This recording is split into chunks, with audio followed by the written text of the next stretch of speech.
অহংকারের জন্য। যখন কুম্ভকর্ণ যুদ্ধে গেছিল তখন রাবণকে বলেছিল, ভাই দাদা, আমি যদি এই যুদ্ধে হেরে কখনো যাই, আমি যদি কখনো পরাজিত হই, তাহলে তুমি জানবে এই যুদ্ধে আর কেউ জয়ী হবে না। অতএব তুমি আর যুদ্ধ করো না, তাহলে এই লঙ্কাপুরী কিন্তু শ্মশান হয়ে যাবে। কিন্তু ওই অহংকারী রাবণ ও তো আর সেই কথা শুনেনি। আমি যুদ্ধ করব, রামের থেকে বড় আমাকে হতেই হবে, আমি বড় হব। দেখবেন বাবা, যেই গাছে ফল দেয় সেই গাছের মাথাটা দেখবেন নিচুর দিকে থাকে, আর যেই গাছে ফল নেই তার মাথা সর্বদা উঁচু থাকে। আর সে দেখবে নানান কথা বলবে, কিন্তু যদি সে জ্ঞানী ব্যক্তি হয়, আপনি 10টা কথা বলবেন, সেই একটা উত্তর দেবে। কারণ তিনি জানেন আমি কোনটা বললে আমার ভুল হবে আর কোনটা বললে আমার ঠিক হবে। কিন্তু অজ্ঞানী ব্যক্তি যাদের এই সম্বন্ধে ধারণা নেই, তারা অনেক কথা বলবে। কিন্তু এই কথাটা ওনাকে বলেছিলেন কুম্ভকর্ণ, কিন্তু রাবণে তাও শোনেনি। যুদ্ধ করতে, যুদ্ধই করবে, শেষ কথায়। এমনি ভাবে যখন তরণী আমার মায়ের কাছে বলছে, মা আর বিলম্ব করো না, আমায় সাজাইয়ে দাও, আমি ওই রামের সাথে যুদ্ধ করতে যাব। মা সরমায় আমার এই না কথা শ্রবণ করে বিশ্ব জলে কান্নাই ঢলে পড়ে বলছে, তরণী না না না না বাবা,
এমন কথা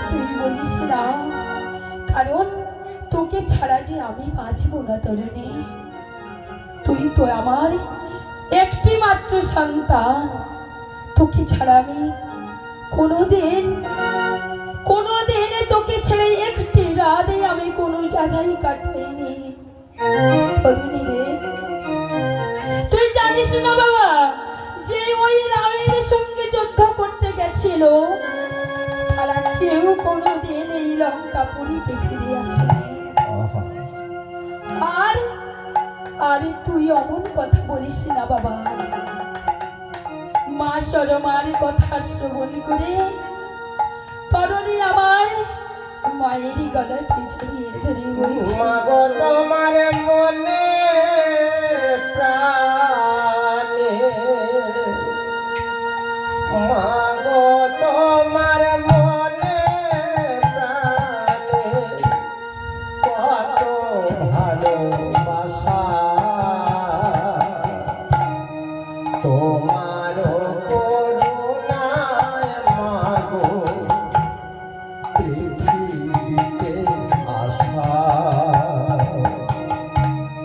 তোমার করুণায় মাগো পৃথিবীতে